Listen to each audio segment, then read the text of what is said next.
अपने हाथों को उठाओ। जितना वचन आज मैं सुनूंगा, मैं 100 गुना फलों को लेके आऊंगा प्रभु यीशु मसीह के नाम में। एक बार जोर से तारीफ कर दो खुदावंद आज के मौसम के लिए। इन जीसस नेम तारीफ कर दो जोर से। हालेलुया। अपने हाथों को उठाओ पंजाब के लिए प्रार्थना करने के लिए। अपने हाथों को उठाओ भारत के लिए, हिमाचल के लिए, हरियाणा के लिए, जम्मू कश्मीर के लिए अपने हाथों को उठाओ। खुदावंद फ्लड से उन्हें राहत दे। जिस तरह 3 दिनों से प्रार्थनाएं आप करते आए हैं, यीशु मसीह के नाम में वो पानी सूख जाए। खुदावंद तेरी दया इन पे हो प्रभु यीशु मसीह के नाम में हम मांगते हैं। जोर से खुदावंद की तारीफ करो, जोर से।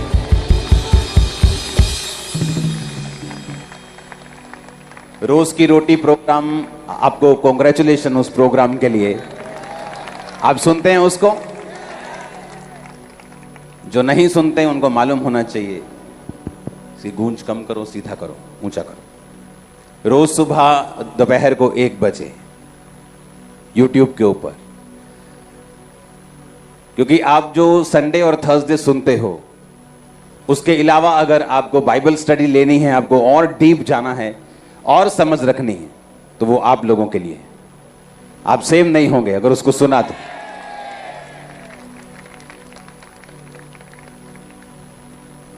अगर आप में परमेश्वर की समझ आ गई, अगर आप में परमेश्वर के वचनों की अकल आ गई, आपको लाइफ आसान होगी आपकी।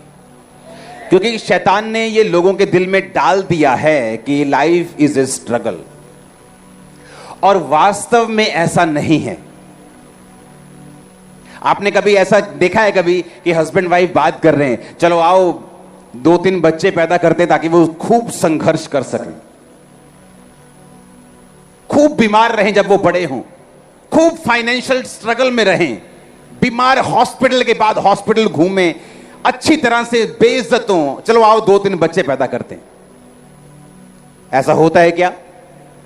एक मजदूर, एक लो इनकम क्लास फैमिली भी यही सोचती है अपने बच्चों को बाहर भेजना है पढ़ने के लिए। जो हमने संघर्ष किया है ये लोग नहीं करेंगे।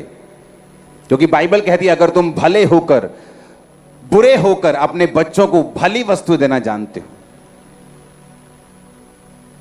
तुम डाका भी मारते हो, चोरी भी करते हो अपने बच्चों को पालने के लिए, लेकिन परमेश्वर कहता तुम बुरे होकर अपने बच्चों को भली वस्तुएं देना जानते हो, तो तुम्हारा स्वर्गीय पिता अपने मांगने वालों को अच्छी वस्तुएं क्यों नहीं देगा। और जब यह बात आपके खाने में पड़ गई, सिक्योरिटी बैठ जाओ, ओके, अलर्ट होके बैठ जाओ, डोंट वरी। सुनो, जो परमेश्वर ने कहा अगर तुम्हें ये खाने में पड़ गई कि अगर तुम्हारा बुरा बाप, बुरे लोग अपने बच्चों को बुरे होकर अच्छी वस्तुएं देना जानते हैं, तो मैं तुम्हें क्यों नहीं दूंगा। तो ये खाने में जाना जरूरी है कि परमेश्वर हमें भली वस्तुएं देने के लिए अपने पास बुलाता है। और शैतान नहीं चाहता कि हम वो देखें जो परमेश्वर हमें दिखाना चाहता है। रोज की रोटी का जो पहला प्रोग्राम था उसमें क्या वचन दिया था कि शैतान जब हवा के पास आया, उसने कहा ये कौन सा फल है जो तूने खाने के लिए प्रभु ने मना किया है। कहती ये भले और बुरे के ज्ञान का वृक्ष है, सारे फल हम खा सकते हैं पर ये फल नहीं खा सकते क्योंकि जिस दिन हम ये फल खाएंगे मर जाएंगे। कहता चल ली ना होवे, वही तो फल है खाने वाला, यही खा के तो तू परमेश्वर दे समान हो जाना, तू परमेश्वर दे वांगू हो जाना, तेनू पता लगन लग जाना चंगी माड़ी हर गल दा। परमेश्वर नहीं चाहता तू ये वेखें। शैतान झूठ के साथ आता और वो झूठ के साथ आया और हवा को भरमाया। हवा ये भूल गई कि वो पहले से ही परमेश्वर के समान बनाई गई है। बाइबल कहती परमेश्वर ने आदम को, हवा को अपनी समानता में, अपने जैसा बनाया। एग्जैक्ट परमेश्वर ने अपनी कॉपी आपको और मुझको बनाया।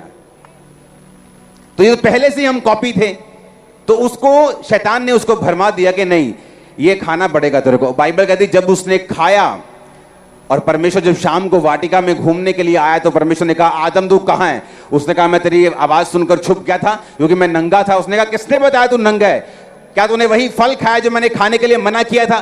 कहना हाँ, हवा ने मुझे दिया और मैंने भी खाया।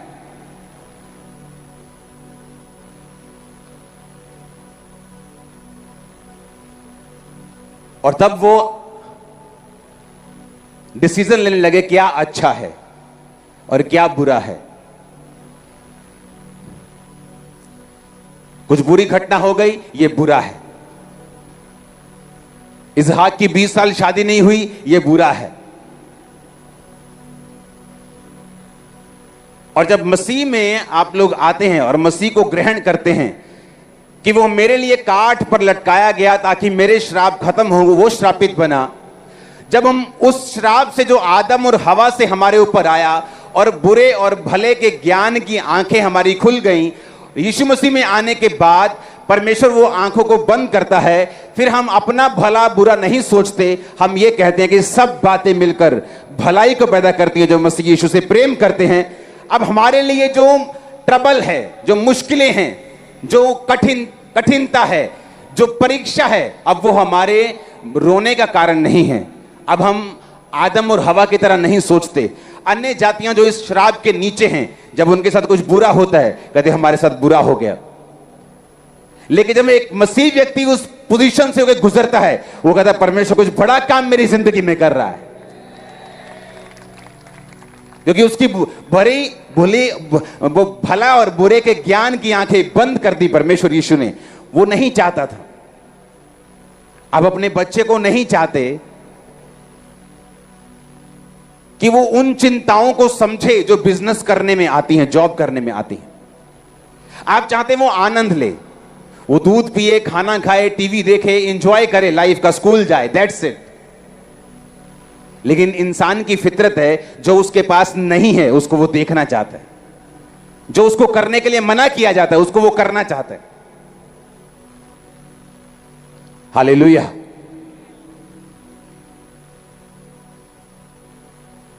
लूका 23 उसकी 26 से 43 आयत।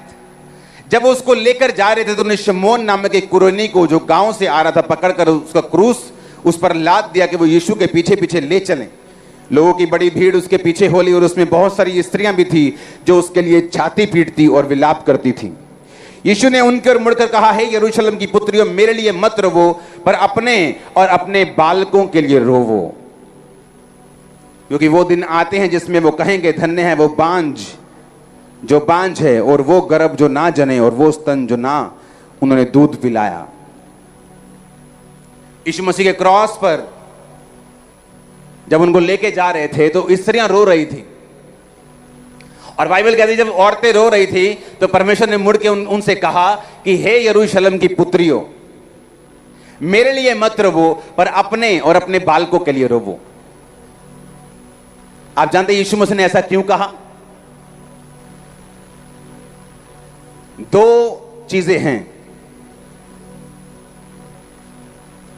जब परमेश्वर का वचन बहुत सिंपल लेकिन एक्स्ट्रा पावरफुल है, जो समझ से, आम लोगों की समझ से बाहर है, लेकिन आपके लिए सिंपल भी है और पावरफुल भी है। जब परमेश्वर आपको यह कहता है कि तुझे भला और बुरे का ज्ञान रखने की जरूरत नहीं, तू जीसस क्राइस्ट को जब ग्रहण करता है, जब तू परमेश्वर में आता है जेन्युइनिटी के साथ, पवित्रताई के साथ, पूरे तौबा वाले मन के साथ परमेश्वर में चलता है, तो सब बातें मिलकर भलाई को पैदा करती है। मेरा बिजनेस चल गया, भलाई पैदा हुई। विरोध आया, भलाई पैदा हुई। दुश्मनों ने मेरे खिलाफ बोला, भलाई पैदा हुई, मैं और आगे बढ़ गए। सुनो, इसका मतलब जब परमेश्वर आपको यह कहता है अपने दुश्मनों के लिए प्रार्थना कर और उनको आशीष दे, कहता है कि नहीं कहता? इसका मतलब ये कतई नहीं है कि परमेश्वर उनको छोड़ेगा। उसने आपको छोड़ने के लिए बोला है।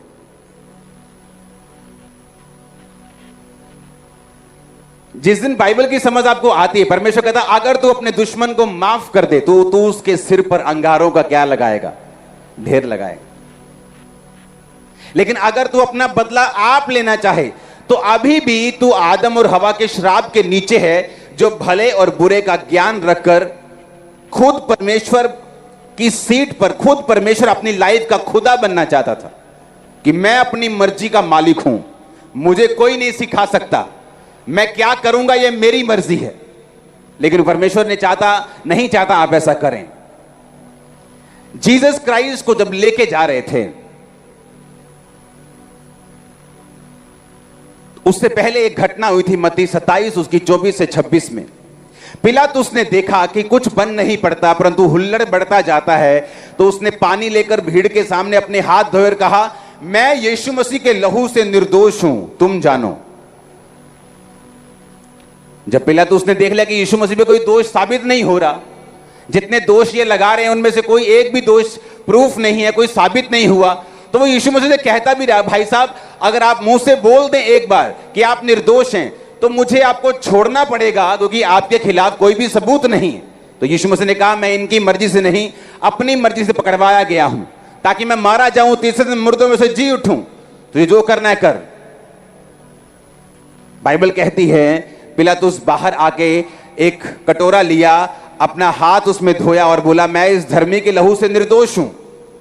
महायाजक नीचे बोले, जो भीड़ इकट्ठी करके गए थे, यरूशलेम के लोगों की भीड़ थी, वो यरूशलेम के निवासी थे, वो लोकल लोगों की भीड़ थी, उन्होंने भरमा दिया उसको, चल शाम का मुर्गा मेरी तरफ से, ये शाम की पार्टी मेरी तरफ से, ले उठा 2,000 सब, और बोलो यीशु मसीह का लहू हमारे और हमारी संतान पे हो, डोंट वरी, चढ़ा दो इसे क्रूस पे। और सब क्या बोले 25 आयत में, सब लोगों ने उत्तर दिया, इसका लहू हम पर और हमारी संतान पर हो। तो जब लोगों ने बोल दिया कि इसका लहू हम पर हो, हमारी संतान पे हो, तो बाइबल कहती पिलातुस ने छोड़ दिया बरअब्बा को, डाकू को छोड़ दिया, परमेश्वर को सौंप दिया कि जाओ इसको कोड़े लगाओ और उसके बाद क्रूस पे चढ़ा दो, कि जाओ इसे अब कोड़े लग गए तो क्रूस पे ले जाओ, खत्म कर दो इसको। और जब क्रूस पे चढ़ाने के लिए परमेश्वर को लेके जा रहे थे तो कोड़े लग चुके थे उस समय। तो बाइबल कहती है कि जब लेडीज रो रही थी तो परमेश्वर ने मुड़ के बोला, मेरे लिए मत रो, क्योंकि मैं जी उठने वाला हूं। सुनो, अब रोना है तो अपने बच्चों के लिए रो। आपको मालूम परमेश्वर ऐसा क्यों कह रहे थे? क्योंकि कुछ साल बाद, यीशु मसीह के जी उठने के कुछ ही दशक बाद, रोमन्स एम्पायर ने, रोमी लोगों ने उसी यरूशलेम पर अटैक किया, एक एक यहूदी को बंदी बनाया, उनके आराधनालय को तोड़ दिया, एक एक जन को बॉन्डेज के नीचे, बंधन के नीचे ले जाके पूरे शहर की महिमा खत्म करके 3600 लोगों का कत्ल कर दिया। और वो सारे कौन थे? जो ये कहते थे कि इसका लहू किस पे आए? हम पे आए और हमारे संतानों पे आए। तो वो एग्जैक्ट उसी टाइम की घटना है, यीशु मसीह के जन्म के कुछ दशक बाद, कि जब वो भी थे और उनके बच्चे भी बड़े थे और वो सारे मारे गए। 3600। परमेश्वर आपको जब बोलता है कि तुम माफ कर, इसका मतलब ये नहीं है कि परमेश्वर उनको छोड़ देगा जो क्राइस्ट और खुदा के किंगडम के खिलाफ है। उसने आपको बोला है माफ करने के लिए, ताकि आप फ्री रहें। क्योंकि संग्राम, उसने कहा तेरा नहीं, संग्राम किसका है?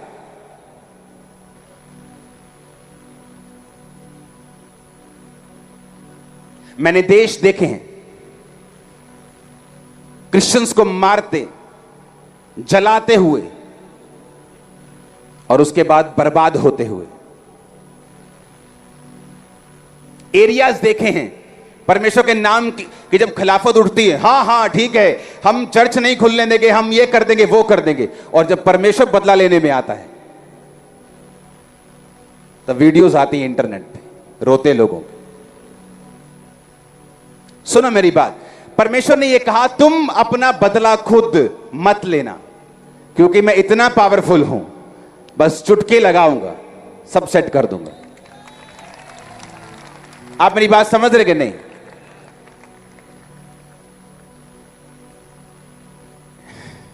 हालेलुया। सुनो मेरी बात,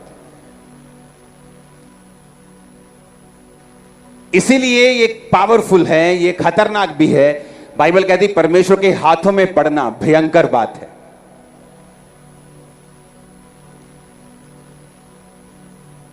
कहते इसका लहू हम पर हमारी संतान पे हो।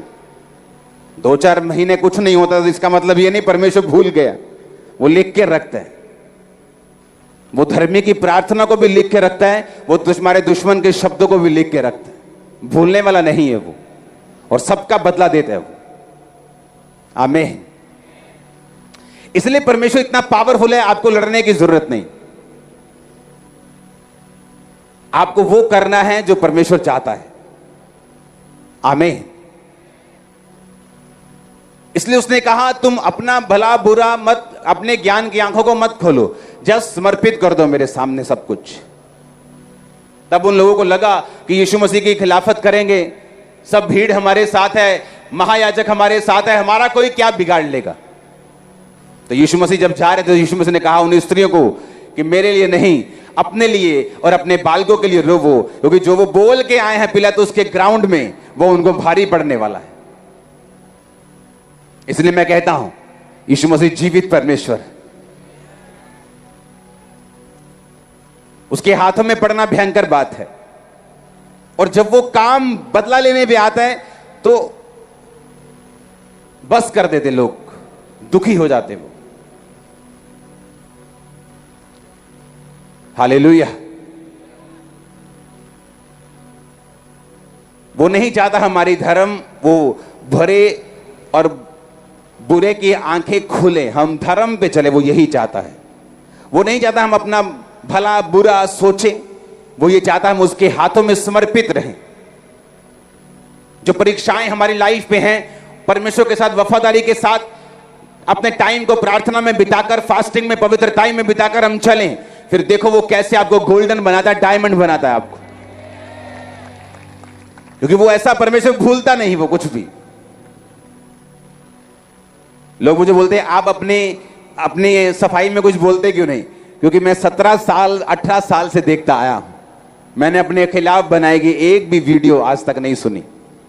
बस 6-8 महीने बाद न्यूज आ जाती है, वो बंदा चढ़ गया चढ़ाई, या जेल चला गया, या मर गया, लुट गया, खप गया।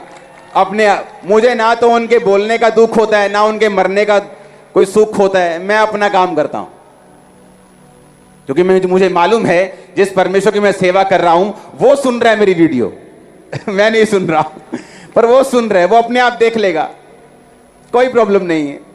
हालेलुया। इसलिए तो कहा कि परमेश्वर जो है ये जीवित परमेश्वर है। बाइबल कहती है परमेश्वर ने इस जगत की नींव पानी के ऊपर डाली। धरती के नीचे खोदो क्या निकलता है? 70% समुद्र है, क्या है वो? अभी धरती खोदो को 10, 15, 20 फुट, पंजाब में 100 फुट, तो क्या निकलेगा? उसने पानी के ऊपर नींव डाली है, और इंसान पानी को 3 दिन भी झेल नहीं सकता अगर ये बाहर आ जाए, पर उसने नींव पानी के ऊपर डाली। कोई कैसा परमेश्वर होगा? इंसान इतने इतने पानी में 2-3 दिन रह जाए तो दुखी हो जाता है, सरकार को गालियां निकालने लग जाते हैं लोग, क्योंकि वो दुखी हैं, उनकी मदद करनी चाहिए। लेकिन परमेश्वर जो कहता है मैं पानी के ऊपर ही मैंने जगत की नींव डाली, उसको समझना, उसको जितना उसने बाइबल में लिखा है उतना उसको पढ़ो और उतने हिसाब से चलो, लाइफ बेस्ट हो जाएगी तुम्हारी, तुम्हारे बच्चों की, तुम्हारे फाइनेंस की। आने वाले टाइम में जो परमेश्वर मुझे दिखा रहा था, मैं आपको बताऊंगा आने वाले टाइम में क्या होगा, किस तरह से फाइनेंशियली ट्रबल्स देश फेस करेंगे। मैं आपको बता रहा हूं, प्रार्थना कर रहे हैं हम, लेकिन मैं आपको बता रहा हूं प्रोफेटिकली कुछ चीजें होंगी जिन्हें प्रेयर रोक नहीं सकती, लेकिन प्रेयर जो धर्मी होंगे उनको बचा सकती है, उनको स्ट्रांग रख सकती है, उस परीक्षा के दिन में उनको निकाल सकती है। लेकिन वो कुछ चीजें होंगी जो होंगी ही होंगी, कोई प्रेयर उन्हें रोक नहीं सकती। और वो आने वाला समय आसान नहीं लोगों के लिए, खासकर फाइनेंस में। हालेलुया। लेकिन बाइबल कहती है परमेश्वर ने इसीलिए तो आपको चुना है, ताकि जब आपको परमेश्वर ने चुना तो आपकी लाइफ आपकी इकोनॉमी पे डिपेंड नहीं करती, आपके मौसम पे डिपेंड नहीं करती। आप क्राइस्ट में छुप जाते हैं, भले और बुरे को देखना बंद कर देते हैं, सब बातें मिलकर भलाई को पैदा करती है। आप इस वचन पे चलना शुरू करते हैं और परमेश्वर भी हर चीज से भलाई को पैदा करना शुरू करता है। आप टेस्ट करके देखो, बाइबल कहती है टेस्ट करके देख यहोवा कितना भला परमेश्वर है। मेरी प्रेयर है आज से आप खुदावंद के वचन पे चल के टेस्ट करके देखें और टेस्टिमनीज के साथ वापिस आए यीशु के नाम। आमीन। ऊंचे वाला चाहिए, ये बरकत आपकी है। Hallelujah, hallelujah. यही परमेश्वर चेलों को समझा रहा था कि तुम किसी को कुछ मत कहना, तुम अपने दुश्मनों को आशीष देना, तुम उनका बदला मत लेना, उन्हें आशीष देना, श्राप के बदले श्राप मत देना। अगर तुमने ऐसा किया तो तुम अपनी लड़ाई लड़ चुके, फिर मैं तुम्हारी लड़ाई नहीं लड़ूंगा। हालेलुया। तुम वही काम करना जो मैंने तुम्हें करने के लिए बुलाया है, बाकी तुम मुझ पे छोड़ देना, क्योंकि संग्राम लड़ाई यहोवा की है, तुम्हारी नहीं। तुम आशीषित होने के लिए बुलाए गए हो, तुम परमेश्वर के साथ संगति करने के लिए बुलाए गए हो। आदम को परमेश्वर ने बनाया था, 950 साल उसकी उम्र थी। आपकी किडनीज जब ओरिजिनली बनाई गई थी तो इस तरह से बनाई गई थी कि 950 साल, 969, 70 साल, 1000 साल ये लगातार काम करेंगे, कभी खराब नहीं होंगे। हार्ट बनाया गया था, कभी खराब नहीं होगा। 900 साल। शादी होती थी 160 साल में, 105 साल में।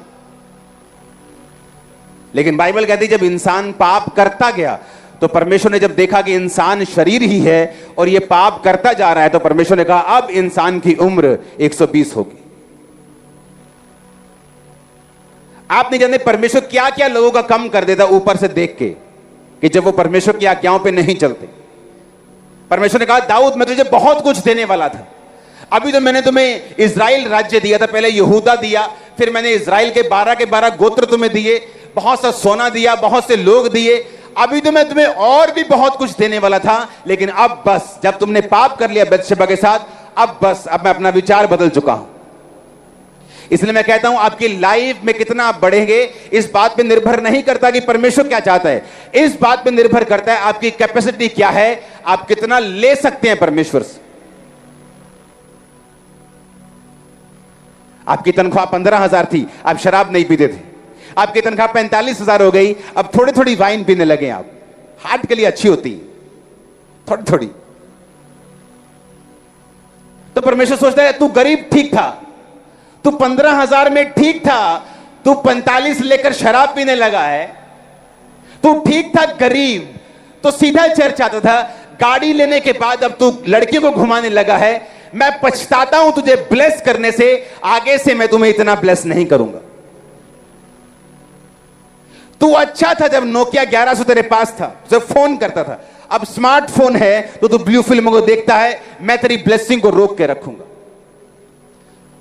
जब परमेश्वर ने कहा आदमी के साथ मैं सदा लो विवाद ना करता रहूंगा, क्योंकि आदमी शरीर ही है, इसलिए मनुष्य की आयु 120 साल की होगी। तो आपको क्या लगता है, क्या अनाउंसमेंट हुई थी स्वर्ग से, अनाउंसमेंट हो रही है कि भाई साहब तुम्हारी उम्र 120 होगी? अब परमेश्वर ने दिल में सोचा अपने, या स्वर्गदूतों से बात की होगी। लेकिन जो लोग धरती पे एंजॉय कर रहे थे उन्हें यह बात नहीं मालूम थी। आज वही हाल लोगों का है, उन्हें मालूम नहीं कहां से वो कट हो रहे हैं, किधर से। आप स्टोरी सुनो लोगों की। मैं बड़ा आशीषित था, सन 1980 में मेरी बड़ी सेवकाई थी, सन 1995 में मेरा बड़ा बिजनेस था। उसके बाद क्या हुआ? परमेश्वर आपको टेम्परेरी आशीष नहीं देता।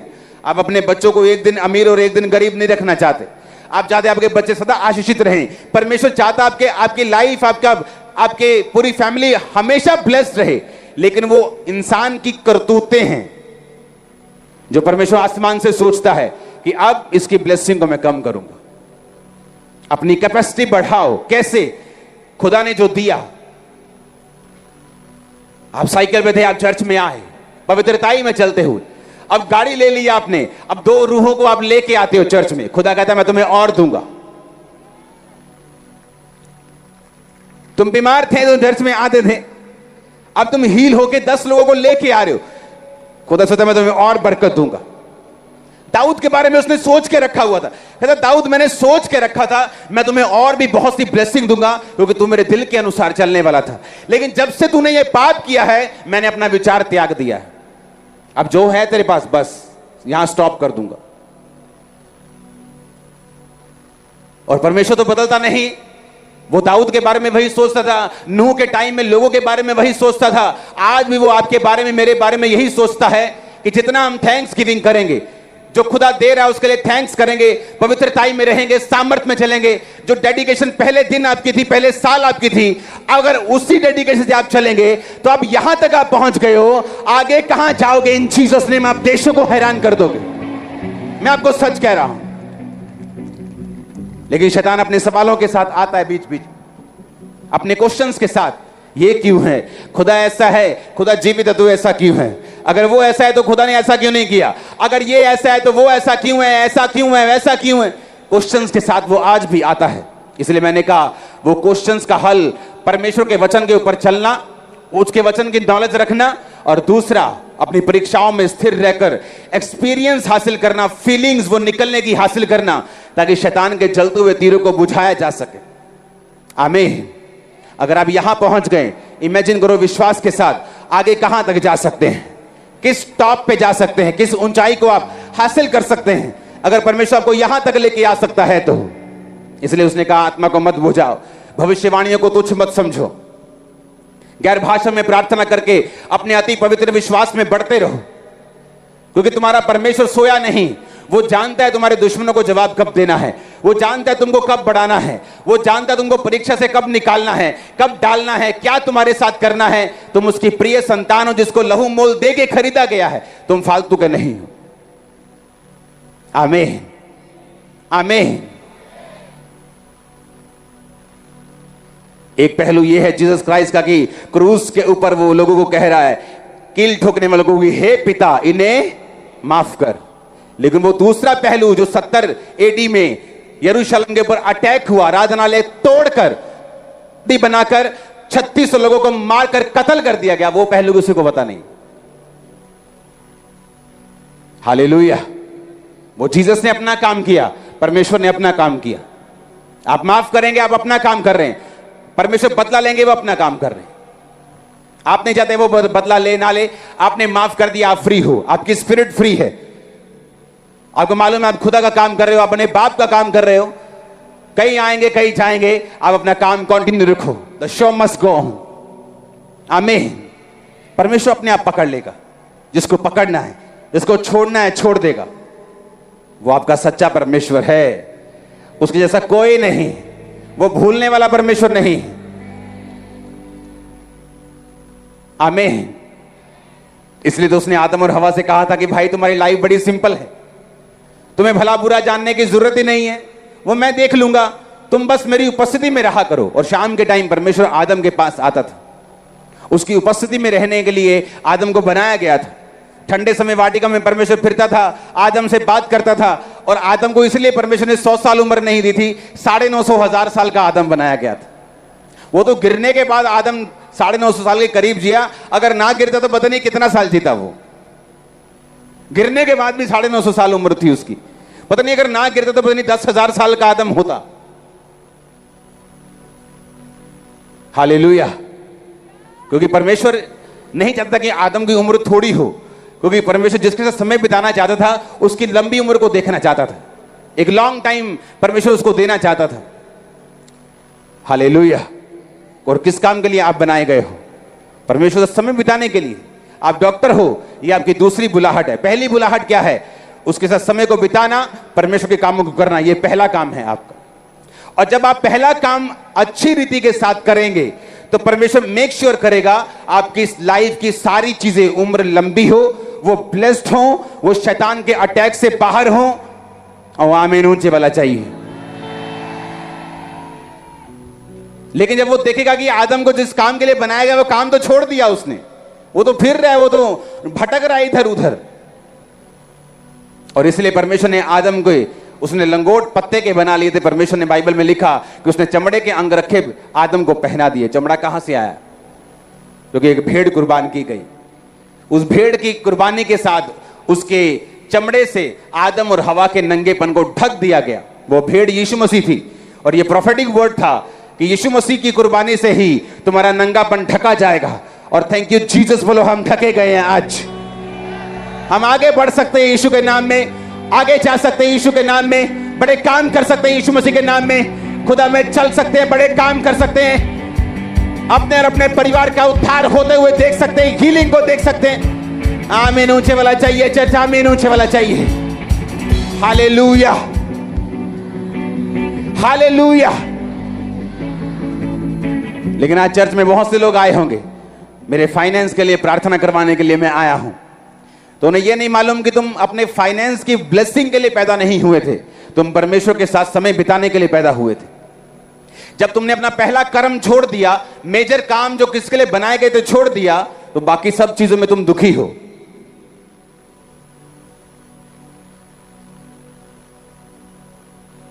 जिन लोगों को लगता है मेरा काम ही मेरा धर्म है, बहुत लोगों का ये डायलॉग है, मेरा काम ही मेरा धर्म है, मैंने बड़ा दुखी देखा है उनको, आज नहीं तो कल। वो काम हमारा दूसरा है, वो पहला काम कुछ और है। आमीन। आप जब लग गए उस पहले काम में, तो परमेश्वर आपका मकान बनाना शुरू कर देगा। कौन सा मकान? आपकी लाइफ रूपी मकान। चट्टान के ऊपर वो नींव को डालेगा, धीरे धीरे धीरे धीरे, क्योंकि चट्टान के ऊपर बनाए घर को टाइम लगता है, लेकिन वो पक्का बनता है। लेकिन जब आंधी और तूफान और बाढ़ें आएंगी तो तुम्हारा घर नहीं ढटेगा, क्योंकि वो पक्के के ऊपर बना, वो रेत के ऊपर नहीं बना हुआ। तो जब आप परमेश्वर में चलना शुरू करेंगे, दुनिया क्या कहती है? क्योंकि दुनिया इमरजेंसी में फिर काम नहीं आती, कहती तो बहुत कुछ है, ये रिश्तेदार भी बहुत कुछ कहते हैं, लेकिन इमरजेंसी में इनको पुकार के देखो, फोन बंद कर लेते रिश्तेदार।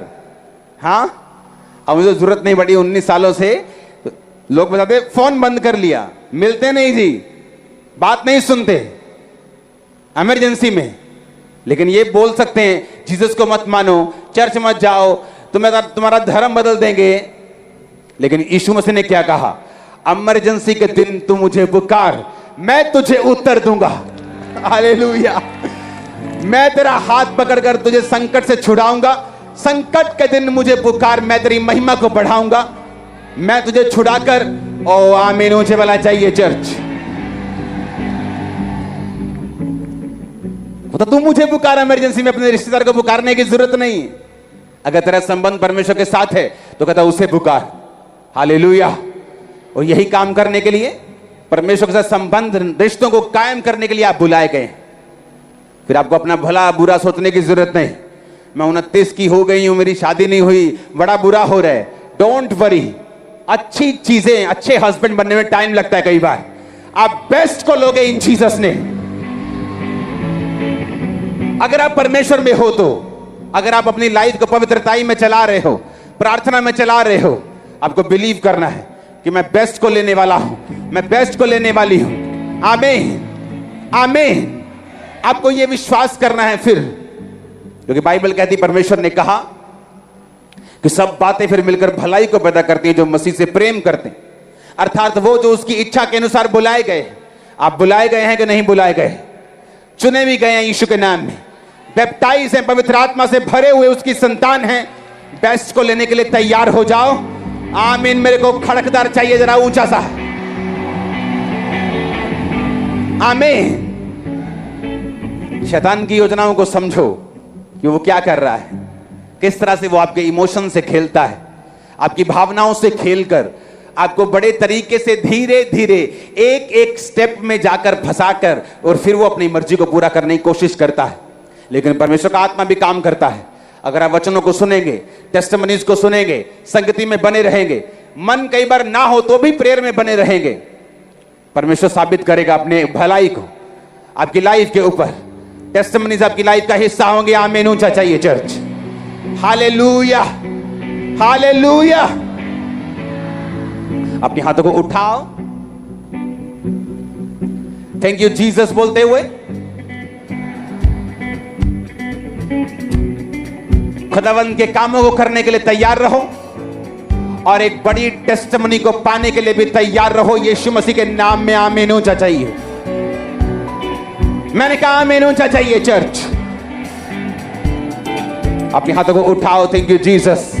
परमेश्वर के वचनों को सुनने के लिए हमारे चैनल को सब्सक्राइब कीजिए, और हमारी लेटेस्ट वीडियो सबसे पहले देखने के लिए बेल आइकन को प्रेस कीजिए।